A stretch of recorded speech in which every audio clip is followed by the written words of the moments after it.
Welcome to channel AMEC, your insight to the Australian visa system.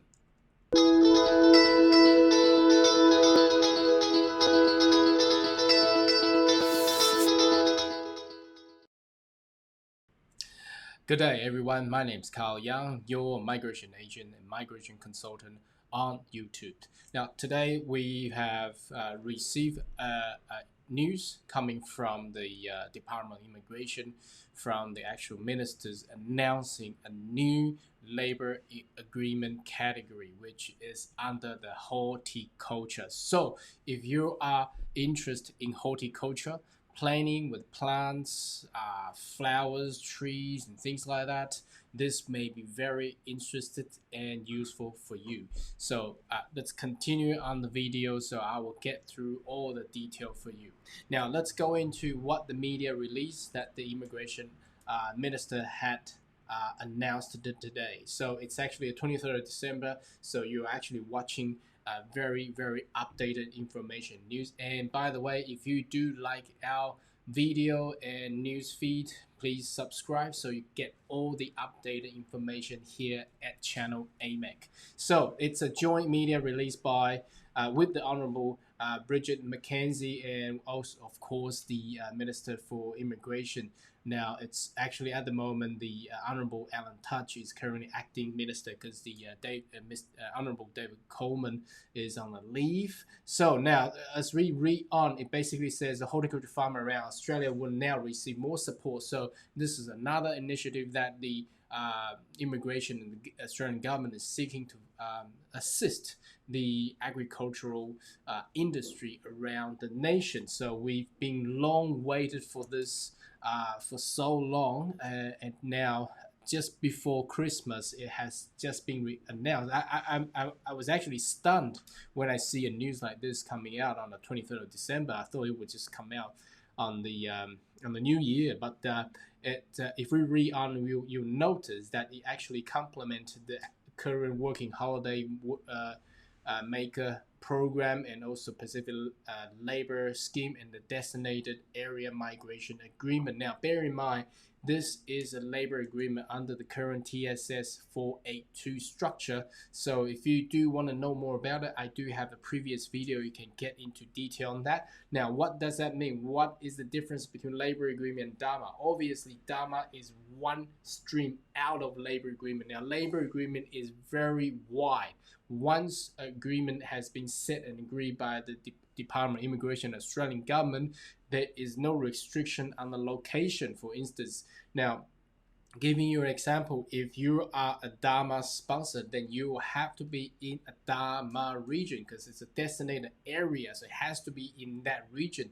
If you're out of that region, you cannot apply, even though you're in the correct or the right industry. But bear in mind, the horticulture, the whole industry, the labor agreement is actually a labor agreement by itself. By means there is no boundary on the location, so it can be in a CBD area, but I doubt that it will, because you won't have a horticultural farming area in CBD area. But I'm just giving you an example. It's not restricted by area or location, so it's actually very good.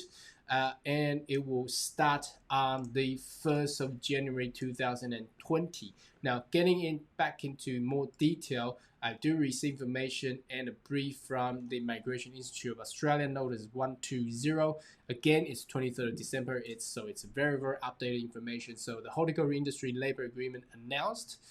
It will be commenced on the 1st of January 2020, and they are 31 approved occupations. So I'm going to go through those occupations with you very shortly, and it covers from skill level 1 to 5, and it also provides concession to the either English, age, and the pay rate. Okay, so let's jump into those details now.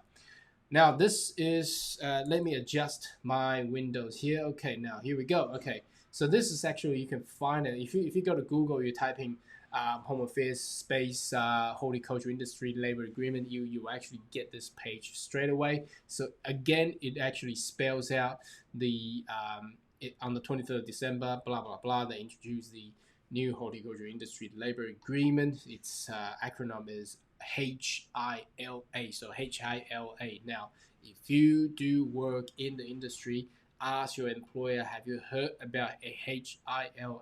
Okay, if they don't have a HILA, get them to get one. Now, if they don't know how to do it, find the agents or professional or migration consultants or lawyers that you guys are familiar with to get this agreement done and forwarded to apply through immigration. Once you get approval, you'll be able to start sponsoring overseas worker there.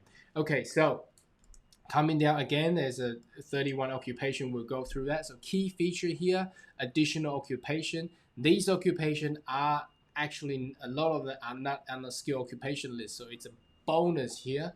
And there's a salary concession 10%. Now I work out to be about 49,000 per annum.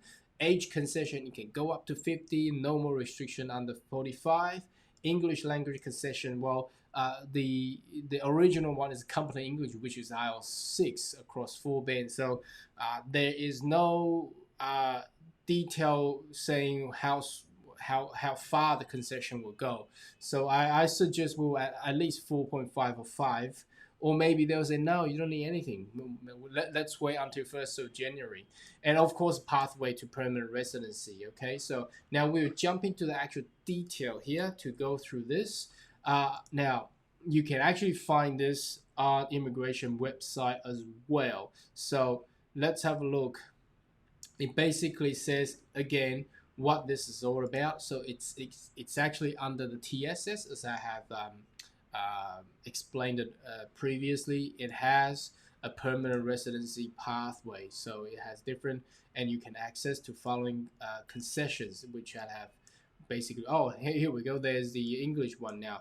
Overseas worker must score IELTS 5 overall. Well, that's not bad. At least IELTS 4 in each individual component. So that's not too bad. I mean, that's pretty easy.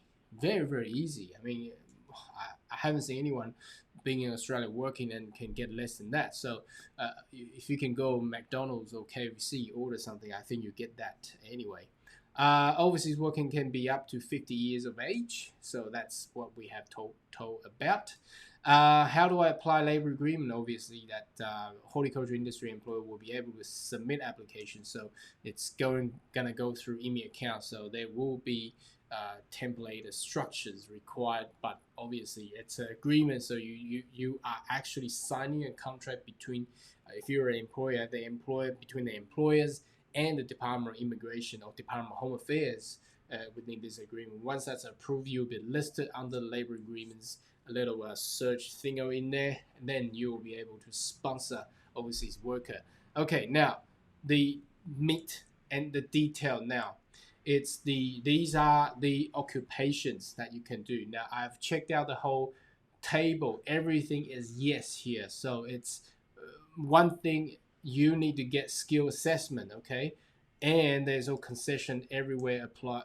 Any occupation here, 31 of them will apply. So you can be an irrigation designer, entomologist, horticulture grower, researcher, mechanical engineer, farm manager, quality assurance manager, biosecurity officer, facility plan manager, facility supervisor. And then once we come down to ends code, start with 3, it's basically saying the skill qualification is dropping from bachelor down to diploma. So all the 2s and 1s are basically you're required to achieve at least bachelor. Now under 3 is diploma, 4 and 5 certificate level. Okay, so bear in mind, even if you got those certificates, you still need to go through skill assessment. So if the skill assessment is to be at vet assess, you're required to demonstrate a post qualification 1 full-time year work experiences to get that positive result. So that's another thing. So if you do have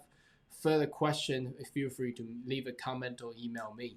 Okay, so agricultural technician, nursery person, nursery supervisor. Now here we go, the interesting part, truck driver. So if you're a truck driver helping the nursery to transport all these plants in and out of CBD or to suppliers, retailer, whoever, if your employer is happy to do it, you'll be able to be sponsored, and 3 years down the track driving trucks, you'll be able to get permanent residency. Okay, forklift driver as well, irrigationist. Okay, section supervisor, machinery manager, and cold storage manager. So it's actually a very interesting things that just came out of before Christmas 2019. So I'd love to take this opportunity to get this video uploaded and explain it through all the official immigration website informations and the checklist, all the documentations.